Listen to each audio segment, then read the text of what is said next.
Even start with the last one you just said, especially with regards to none of us have written letters.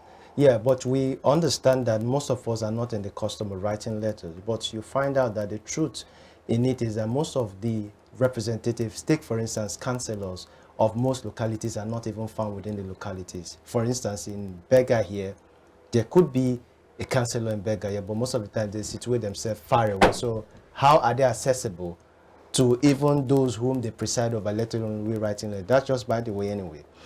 You've said on this table before now that even right now you said something about what gives an individual the opportunity to be able to preside over the house, either the lower house or the upper house, is competence, especially when it comes to experience and also other issues that comes into play. And of course, in the last few weeks or thereabout, you also spoke on this table when it comes to an individual getting what, you know, especially when it comes to the number of votes you're able to win. But again, there's this saying, when you sell your brother, the buyer will not trust you. What does that mean? I'm going somewhere with that statement. A case of Nyesom Wike, who we knew and saw what he did, especially while he was in PDP, that is, if he has left or not, he was supposed to rally support for his own party man. I'm talking about Atiku Abubakar, but we saw the role he played.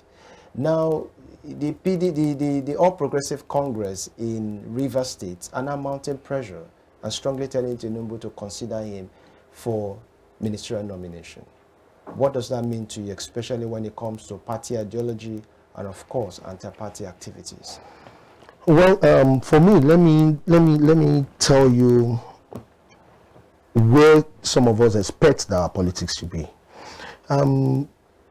I think everything that evolved around the G5 comes from the fact that they do not believe in the fact that the process through which Atiku Abubakar emerged as a primary candidate of PDP, they do not believe in that process. They believe that that process was not a fair one, stemming from the fact that the party had an underlying agreement, gentleman's agreement, that at this point in time, it should be rotational. So it goes to the north, it comes to the south. So their expectations would have been that party this time around, because the current president who was supposed to hand over power, Muhammadu Buhari, is a northerner. It was the belief that it should rotate and come to the south. Let's pick the best. The expectation is everybody puts forward.